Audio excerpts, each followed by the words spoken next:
It was one of those lazy Sunday afternoons in Portland where the sky looked like it couldn't decide between rain or sunshine. The clouds hung low, the streets shimmered faintly from an earlier drizzle, and the neighborhood smelled faintly of wet cedar and coffee. I'd spent most of the day lounging around my apartment when I got the text from my oldest friend, Evan. "Hey man, any chance you could watch Lily for a few hours? Sarah and I could really use a breather." I didn't even hesitate. "Of course," I texted back. Evan and I had known each other since kindergarten. We'd gone through scraped knees, high school heartbreaks, college parties, and those long nights of figuring out life together. When he met Sarah, I was genuinely happy for him. She was nice, a little reserved, a little intense, but she clearly loved him. And when their baby girl Lily came along 2 years later, I somehow became the cool uncle by default. I didn't have kids of my own, no nieces or nephews either. So watching Lily grow up had become this unexpected joy in my life. She was tiny but fierce, with curls that bounced when she giggled and eyes so curious they seemed to swallow the world. That afternoon, Evan and Sarah dropped her off with the usual diaper bags, snacks, and a list of emergency contacts that I never needed but always pretended to read. Sarah knelt down beside Lily and said, "Be good for Uncle Jake, okay?" Her tone carried that familiar mix of trust and parental caution, like she was leaving behind the most precious thing in the world. "Don't worry," I said. "We're gonna have fun." They smiled, said their goodbyes, and then it was just me and Lily in the living room, surrounded by toys, half-empty coffee cups, and the faint smell of baby wipes. She toddled around the couch, babbling nonsense words and laughing at absolutely nothing. I sat on the floor with her blocks scattered everywhere, thinking about how wild it was that this tiny human was already developing her own personality. After about an hour of playtime, I remembered something Evan had mentioned weeks ago, that Lily still hadn't taken her first steps yet. She'd been standing, cruising along furniture, clinging to tables and couch edges, but never those first independent steps. Sarah had joked about it the last time I was over. "She's stubborn, like her dad," she'd said, with that motherly mix of pride and exasperation. As I watched Lily crawl over to grab one of her stuffed animals, something in me just clicked. I remembered reading an article online, something about helping babies walk by giving them a toy to hold, so they're focused on balance rather than fear. So I thought, why not try? I picked up her favorite plush giraffe and held it out. "Hey Lily, you want this?" She reached out, wobbling on her tiny legs, holding on to the edge of the couch with one hand. I slowly moved the giraffe just a little farther away, encouraging her. Her little brow furrowed in concentration. Then she let go. One step, then another. And just like that, she was walking. It was awkward and unsteady, but she did it, her first real steps. My heart just about exploded out of my chest. I fumbled for my phone, shaking with excitement, and hit record. "Look at you!" I cheered, laughing like a maniac. Lily giggled too, thrilled by the sound of my voice. The video lasted maybe 20 seconds, but it felt like the greatest moment ever. I sent it to Evan and Sarah immediately. "You're not gonna believe this! She's walking!" Evan replied first. "No way! Dude, that's amazing!" Then a few minutes later, another message came through. From Sarah. No emojis, no exclamation marks, just one sentence. "You did what?" At first, I thought she was joking, maybe just shocked. But then the dots kept appearing and disappearing as she typed, erased, and typed again. Finally, she sent, "We wanted to be there for that moment. That was supposed to be ours." I froze. My excitement dimmed in an instant. I tried calling her, but she didn't answer. Instead, Evan called me back, his voice careful, too careful. "Hey man, look, Sarah's just a little upset. She feels like she missed something important. I didn't mean to, I started. I know you didn't, he said quickly. She'll be fine. Don't worry about it. But his tone told me otherwise. When they came to pick Lily up later, Sarah barely said a word to me. She smiled at her daughter, cooed at her, hugged her tight, and then gave me a polite thanks again before heading straight to the car. Evan lingered a moment longer. She'll come around, he said quietly. It's just, moms get emotional about firsts. After they left, I sat in the quiet apartment, staring at the toys scattered across the rug. All I'd wanted was to make the kids smile, to help her grow, to share in something joyful. But now I couldn't shake the guilt settling in my chest. I replayed the video on my phone. Lily's proud little steps, my laughter in the background, and for the first time, it didn't feel like a victory. It felt like I'd stolen something that didn't belong to me. Was I the asshole for helping my best friend's baby take her first steps when her parents weren't there to see it? I didn't want to let the silence stay forever, but I also didn't want to barge in. A week later, I decided to swing by their place. Texted Evan first, and he said, "Come over if you want." When I pulled into their driveway, the little pink scooter by the garage made me smile for a second. Then I remembered how fragile things felt between us now. Sarah opened the door. Her face looked tired more than angry, and that somehow hurt worse. She let me in without a word. The baby monitor hummed in the kitchen while Lily napped, and I put the stuffed giraffe on the counter like I'd meant to do from the start. I tried to break the ice. "I didn't mean to take anything from you guys," I said. "I honestly thought it would help her." Sarah folded her arms and gave a short breath. "I know you didn't mean harm, but we planned that moment. Evan and I talked about when we'd all be there to see her first steps. Those firsts matter to parents." Her voice wasn't furious, more pained, disappointed. "You're not a parent. You don't know how it feels." Her words landed harder than I expected. I'd always been the fun friend, the guy who comes over and makes the kid giggle. I'd imagined I was helping her grow, being part of her life. I hadn't thought about the way it would feel to miss that exact moment. Evan came in from the backyard with a rake across his shoulder. He saw the tension, sighed, and put the rake down. "She's upset," he said quietly to me. "Not because you did anything bad, but because she'd wanted to be there." He looked between us. "Give it a little time." I wanted to argue, to say the video was proof that I'd celebrated with them, not stolen the moment. Instead, I said, "I get it. I'll give you some space."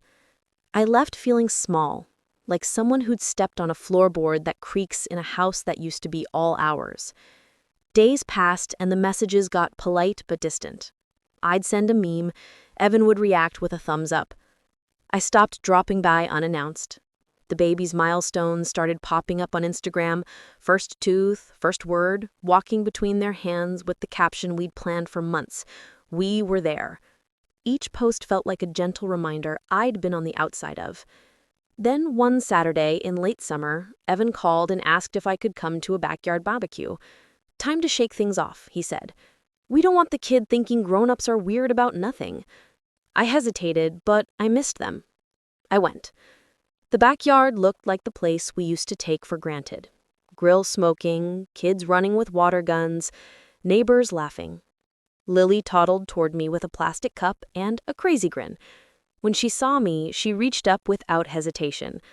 I picked her up, spun her gently, and she erupted in that whole-bodied laugh that melts whatever guilt you're carrying. Sarah watched from the patio and our eyes met. She didn't smile, not at first. But there was something softer in her look than I'd seen for weeks. Not forgiveness exactly, but not anger either. Evan nudged her and called out, "Look, she's happy. That's what matters." The tension shifted, finally, like ice cracking after a long winter. Later, standing at the grill with Evan, he put a hand on my shoulder. "She was hurt," he said, "and I'm glad you cared enough to tell us what happened. Maybe next time, though, give us the chance to make the moment.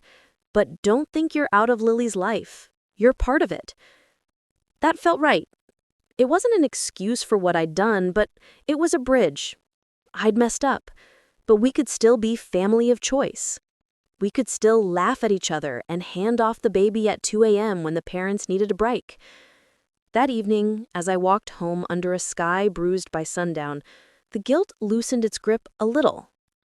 Firsts are precious, yeah. Milestones that parents file away in the softest part of themselves. But life didn't hinge on a single 20-second video. There would be hundreds of moments: scraped knees, school plays, weird teenage phase selfies. Being part of the kid's life meant more than being credited for the first step. I learned something essential. Respect other people's rituals, and when you mess up, show you care by listening and making space. In the end, the shaky first steps I'd filmed were still special. For Lily, for Evan and Sarah, and, in a different way, for me. A few months later, autumn came back around. Crisp air, orange trees lining the streets of Portland, and the smell of rain mixed with coffee from the corner cafe where I used to meet Evan before we both had jobs that chained us to schedules. By then, things had smoothed out between us. The awkwardness had mostly faded, replaced by something quieter and more grounded.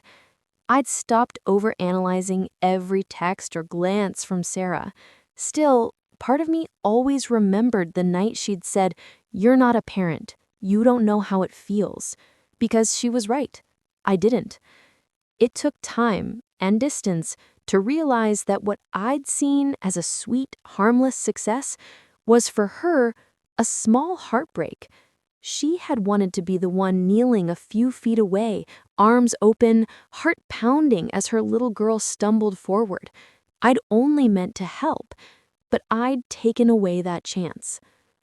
One weekend, Evan asked me to come help fix their fence.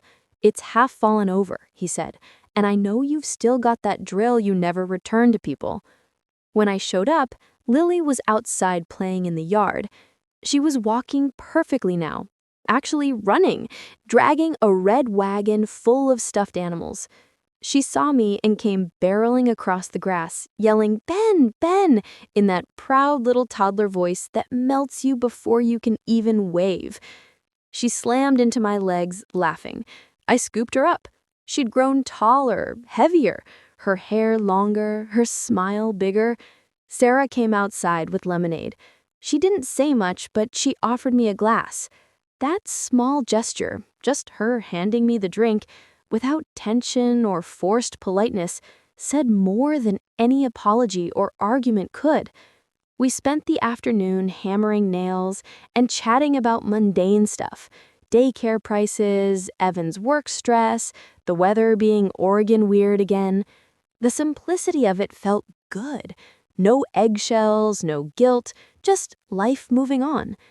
At one point, Lily toddled over, trying to help us with her toy hammer. She lifted it proudly and hit the side of the fence post, barely making a sound. Sarah laughed, not the tight, careful laugh from before, but an easy one, the kind that fills the yard and makes you forget anything was ever wrong. It felt like a circle closing. Later that evening, when Lily was napping, Evan and I sat on the porch with beers. He leaned back, exhaled slowly, and said, "You know, Sarah finally watched that video again, the one of Lily walking." I turned to him. "Yeah?" She said it still stings, but she's glad someone who loved her daughter was there to see it, even if it wasn't us. He smiled faintly. "That's growth, man. You both learned something from that." I nodded. "Yeah, I think I did." I looked out across the street where leaves blew down the sidewalk in lazy circles. That neighborhood had seen everything: our childhoods, late-night barbecues, stupid fights, and now parenthood creeping into our circle of friends like an unstoppable tide. That's when I realized the story wasn't about who got to see the first step. It was about being there for all the steps that come after. A month later, I got a framed photo in the mail. Lily in her Halloween costume, tiny angel wings crooked on her back, standing by a pumpkin. On the bottom, in Sarah's neat handwriting, were 3 words: "She still walks." It was her way of telling me everything was okay, that I hadn't broken anything permanent, that maybe, in the bigger picture, love mattered more than perfect timing. I smiled and set the picture on my bookshelf because, yeah, sometimes you miss the firsts, but if you care enough to stay around, you'll witness everything that follows. Winter came fast that year, and Portland turned into one of those postcard towns you only see in snow globe dreams. The streets glistened, the air was sharp, and the scent of wet pine carried through every gust of wind. Life had slowed down, and I'd fallen into a new rhythm. Work, gym, late-night takeout, the occasional beer with Evan. It had been almost a year since the whole first steps incident, and honestly, it felt like a lifetime ago. But life has a funny way of bringing old moments back in new ways. One Friday night, I was walking home from work when my phone buzzed. A text from Evan. "You around this weekend? We're throwing Lily's birthday party. Sarah said you should come." That caught me off guard. Not just the invite, but that Sarah was the one who'd suggested it. I stared at the message for a second, smiling before typing back, "Wouldn't miss it." When Sunday came, the house was buzzing. Balloons everywhere, pink frosting smudged on little fingers, parents chatting over cupcakes and cider. Lily was in a sparkly blue dress running from one end of the living room to the other, laughing like the world couldn't touch her. The moment she saw me, she squealed, "Ben, you came!" and ran straight into my arms. Evan grinned. "She's been asking for you all morning." Sarah appeared from the kitchen holding a tray of cookies. "Hey," she said, smiling warmly. "Glad you made it." And just like that, the last of the awkwardness vanished. The day rolled by in a blur of laughter and chaos. Kids tore wrapping paper off presents, someone spilled juice, and the birthday cake leaned dangerously to one side. It was perfect in its own messy way. When things finally quieted down, Sarah sat beside me on the couch while Lily opened her last gift. "I never properly said thank you," she said softly, "for being there for her. For us." I looked at her, surprised. "You don't have to." "No," she cut in gently. "I do. I was angry because it felt like I missed something I could never get back. But over time, I realized it didn't matter who saw her first step. What mattered was that she took it, and you helped to do that." I smiled, not sure what to say. "She's a determined little kid. I just gave her a nudge." Sarah laughed lightly. "Still, thanks for being her friend. And ours." That one moment, that small olive branch, meant more than I could have said. After the party, Evan walked me out to the driveway. "Crazy how much changes in a year, huh?" he said, watching Lily wave through the window. "Yeah," I said, "but some things stay the same, like her running everywhere." He chuckled. "You know what's funny? Every time she walks past that video on my phone, she points at you and says, 'That's Ben.' It's like that moment is etched into her little memory." I smiled at that, not out of pride, but out of peace. Guess I'll always be part of her story then. Evan clapped me on the shoulder. "Yeah, man, you are." When I drove home that night, the city lights blurred through the rain on my windshield. I thought about all the small moments that shape a life, the ones that seem insignificant at the time but end up mattering the most. Sometimes you're there for the milestones. Sometimes you're there to fix the fence or bring balloons or just show up when it counts. That's what I'd learned. Being part of someone's story isn't about timing, it's about showing up. And as I pulled into my driveway, I couldn't help but smile. Because no matter how it all started, with one wobbly step and a misunderstanding, it had become something simple and good. Family, friendship, forgiveness. The kind of story that never really ends. It just keeps walking forward. Months passed, and winter slowly melted into the soft warmth of spring. The streets of Portland buzzed again. The scent of food trucks returned, joggers lined the waterfront, and the city felt alive in that restless, hopeful way it always did when the rain finally eased. I hadn't seen Evan and Sarah much since Lily's birthday, but every now and then I'd get a text or a photo. Lily playing with blocks, Lily covered in spaghetti sauce, Lily wearing fairy wings and a crooked paper crown. Each picture reminded me how quickly she was growing up, how fast time slipped by when you weren't watching closely. One Saturday morning, I was at a local coffee shop, reading on my tablet, when I heard a small voice call, "Ben." I looked up, and there she was, Lily, her hair in two messy pigtails, running toward me with a chocolate chip cookie in hand. Sarah followed behind her, coffee in one hand, a weary but bright smile on her face. "Hey, you two," I said, grinning as Lily threw her arms around my leg. "What brings you out this early?" "Saturday treat run," she said. "Evan's at work and she wanted to come see the muffins." We sat together for a while, chatting about nothing and everything. Lily babbled about preschool and her favorite cartoon. Sarah told me about how her photography business was picking up again. There was no trace of the tension that once sat heavy between us, just an easy calm, like time had sanded down the rough edges. At one point, Sarah glanced at Lily, who was busily stacking sugar packets into a tower. "You know," she said, quietly, "you really became part of our story. I don't think we ever said that out loud." I smiled, sipping my coffee. I didn't plan to be. I just showed up, I guess. She nodded. "That's the thing. You showed up when it mattered. And for a kid like her, that means everything."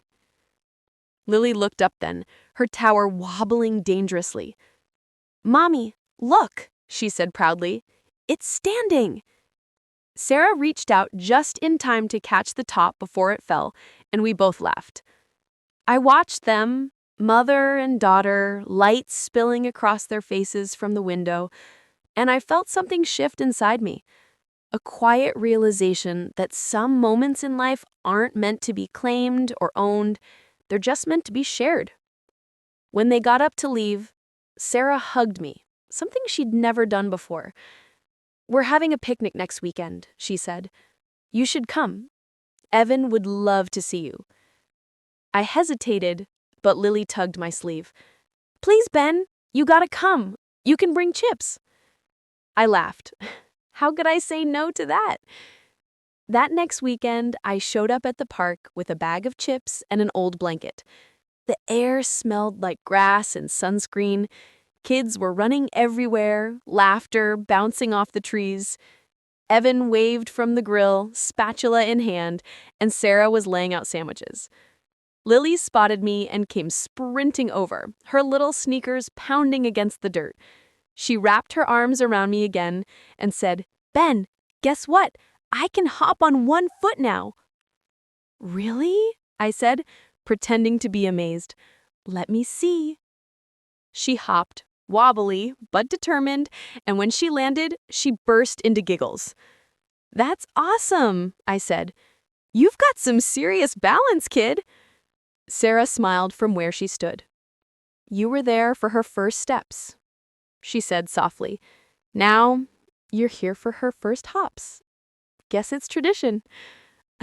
I chuckled. I'll take that honor. The sun dipped lower as the afternoon wore on.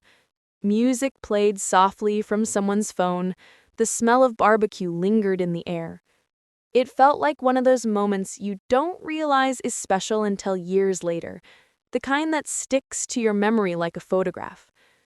When I packed up to leave that evening, Evan walked me to my car. "You know," he said, "Sarah was right. You are part of our story. You were there when we didn't even know we needed someone." I shook my head, humbled. I didn't do much.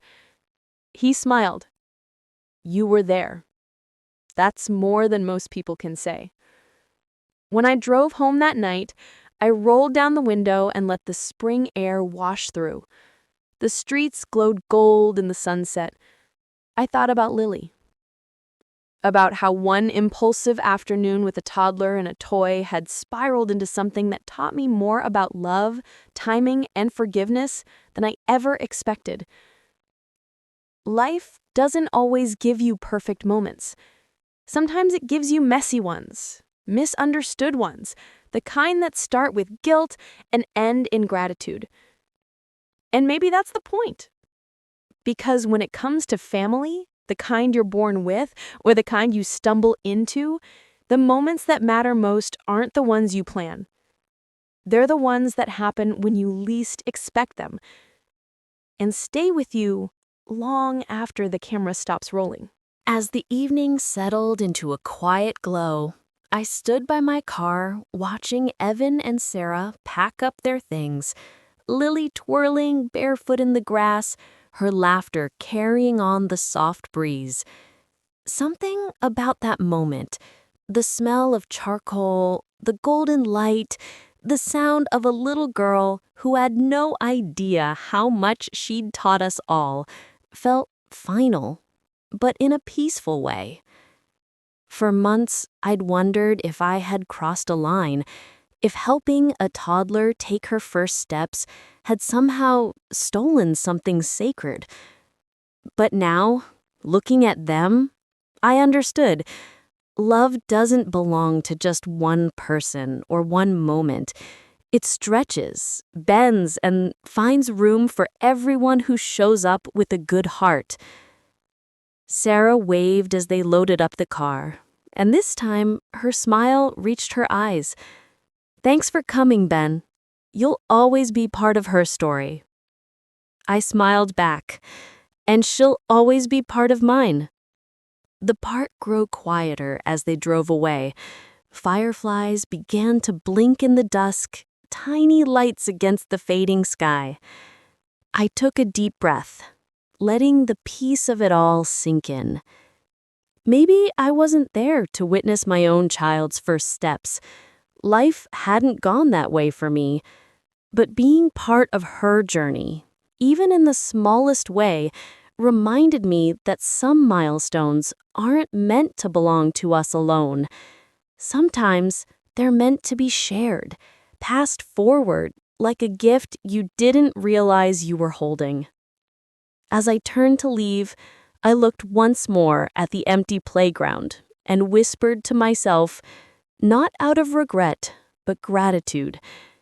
Yeah, I was there when she took her first steps.